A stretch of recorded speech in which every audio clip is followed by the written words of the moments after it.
Welcome to Old Times Is Not Forgotten, where I read an old vintage newspaper to you. Today's newspaper is the St. Paul Dispatch from St. Paul, Minnesota, and the issue is from Tuesday, December 14th, 1926. What was the cost of this newspaper back then? 2 cents. Oh, and a word of warning, watch out for flappers. There's a flapper that's going to jump out at you at any time, so be alert.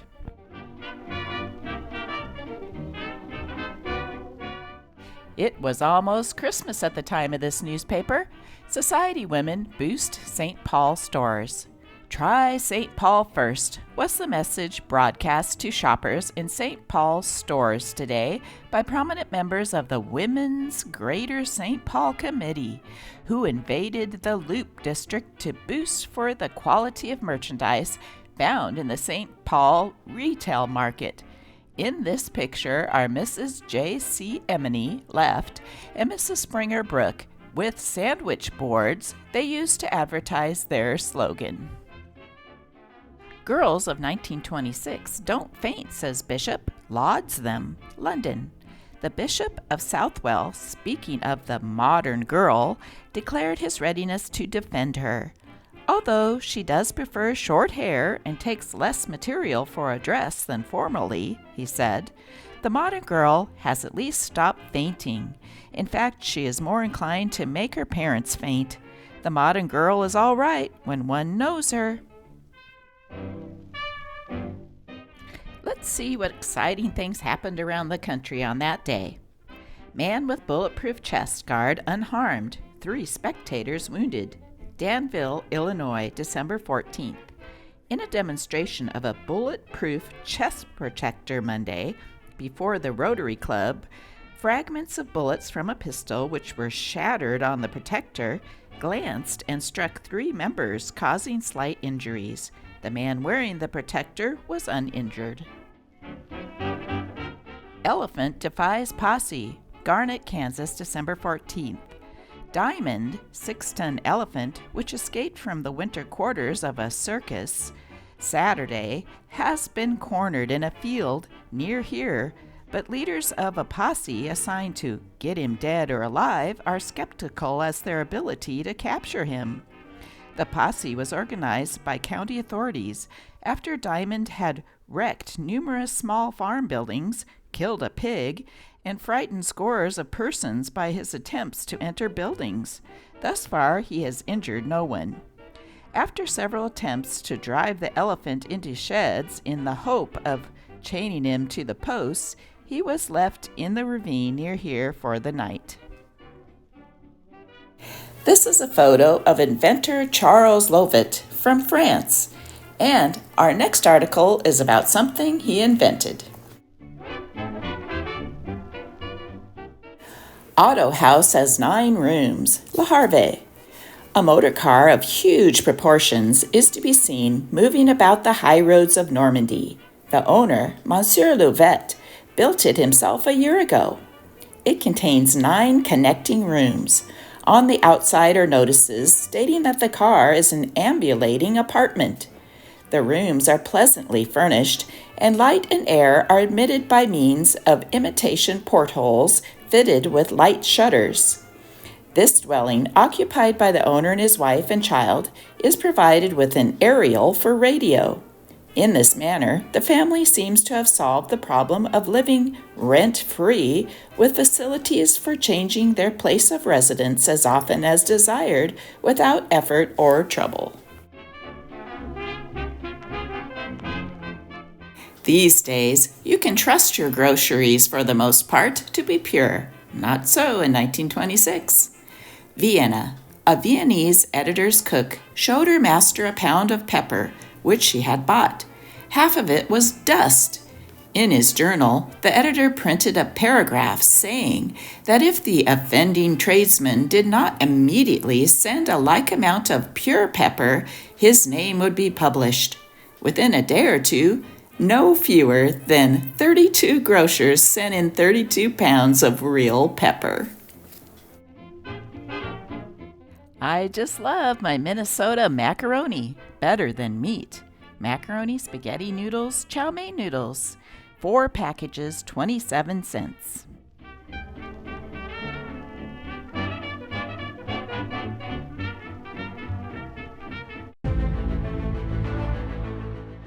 Engineer falls dead. Fireman saves scores by grabbing throttle. Quick action by a locomotive fireman saves scores of passengers on an eastbound Sioux Line train near Painesville, Minnesota, from possible death or injury late Monday night. When H.M. Olson, fireman, grabbed the throttle of the huge locomotive as the engineer, David W. Whitechurch of Minneapolis, fell dead at his post, a victim of heart disease. The passengers, in their warm coaches and sleeping compartments in the rear, were unaware of the momentary shadow cast by death over their safety as the train thundered on at 50 miles an hour.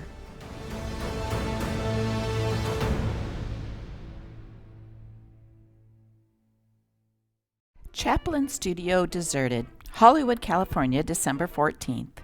All work at the Charlie Chaplin studio here was abandoned today, following the orders of studio officials Monday to strike the big top, which has been used as the setting for the Screen Comedian's picture in the making, The Circus.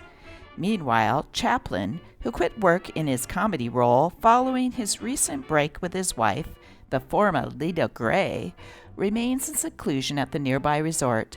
His attorney announced that he is still resting from the strain of the past few weeks. After reading this article, I think this man deserves the award for the best insult ever in history. Composer, Raps England. Belfast, England, December 14th, 1926. England is no country for serious musicians, Sir Thomas Beecham, composer and grand opera impresario, said here. The only people in England who are really serious are those who manage to get on the dole, and if they have no intention of getting off it. Asked if he had any panacea, Sir Thomas remarked, extract the brains from the public, pickle them, put them in the National History Museum with a strong infusion of monkey glands, stir hard, and let simmer for 100 years, and take it out again. Something may emerge from it in the mixture. Sir Thomas assailed the government for allowing dirty American films to penetrate through the empire. Sir Thomas has said he was going to America to stay. Yes, that's right, folks. The flapper is here. Today's flapper is actress and dancer Nancy Carroll. She is such a sweetie. Let's look at some photos of her while listening to the 1920 song, Ain't She Sweet?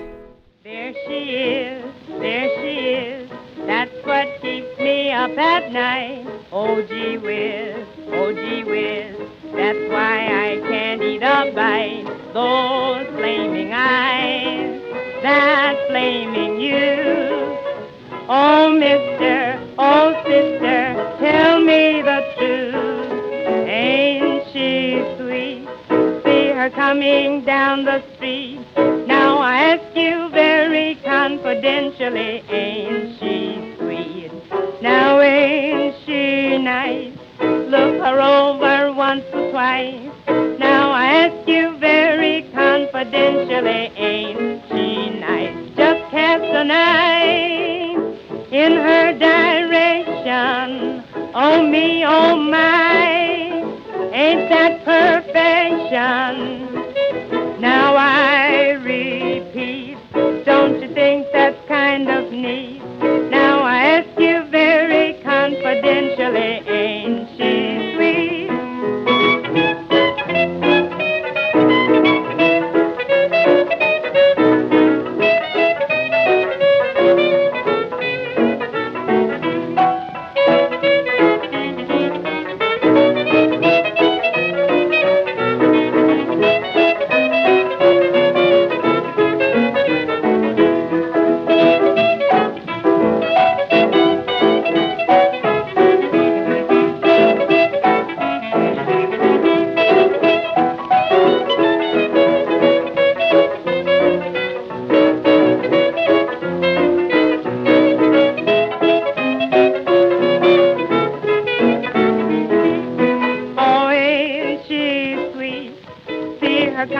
walking down the street.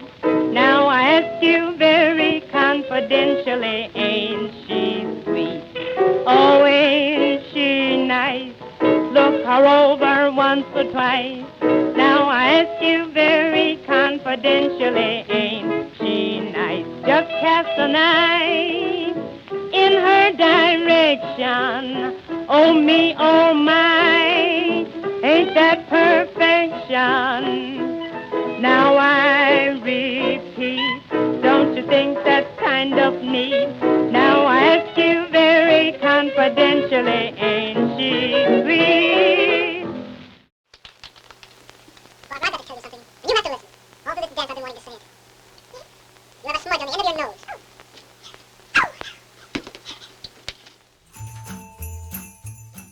Christmas Stockings by Glueus Williams. The silk stocking counter where husbands, trying desperately to think what to give their wives, generally end up. Toys. The very spirit of Christmas begins with the kiddies. Bring them to see the toys. Mama dolls with a crying voice, 69 cents. Nestor Johnson Flyer skates, $7.39. Or how about a coaster wagon, $4.89. Here's a few humorous gift suggestions for Christmas. For him, Bear Trap. Their ideal of Christmas shopping is the search for a gift unusual. The stores are full of things everybody buys. What the exclusive shopper wants is something out of the ordinary.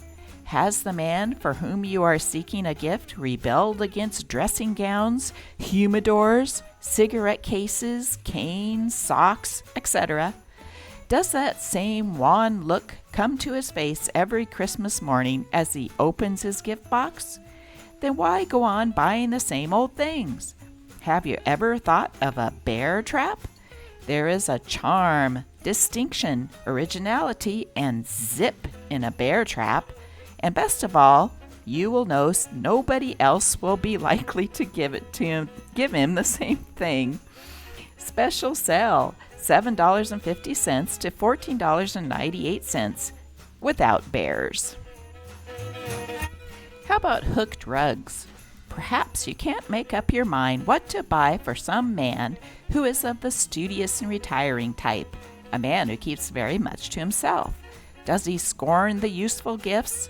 Has he all the neckties he wants? Has he sworn to kill you if you give him another pair of slippers? Buy him a hooked rug. We have a splendid assortment, $18 to $300.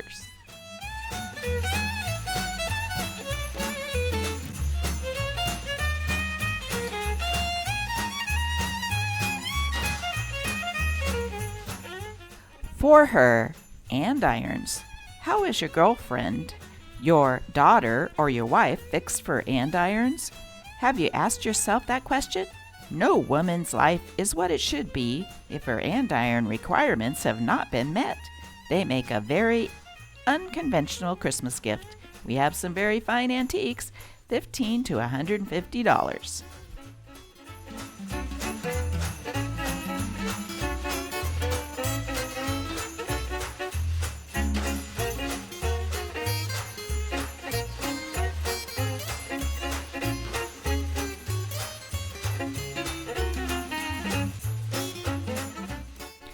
Portable garage. What would surprise your wife more on Christmas morning than for you to rush into the living room exclaiming, "Look, dear, I bought you a portable garage. It's all yours." This is the sort of gift that brings joy to womanhood. This is the kind of remembrance that stirs the heart and makes her feel that you have really been thoughtful and considerate. If more men would bring home portable garages to their wives for Christmas, there would be much more happiness in American homes. Write for booklet.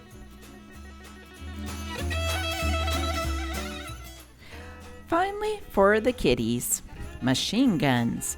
They are the big rage this season. All the stores are put in a big line, and they are more popular than any other plaything. Make little Egbert happy with a machine gun, 2,800 bullets a minute. Poker chip rack. give the little darling one of these 400 chips and 4 packs of cards. No nursery is complete without one. Or how about trout casting rod? What is Christmas morning to a child without a trout rod? Who knows? Maybe he'll bring you one home for Christmas dinner.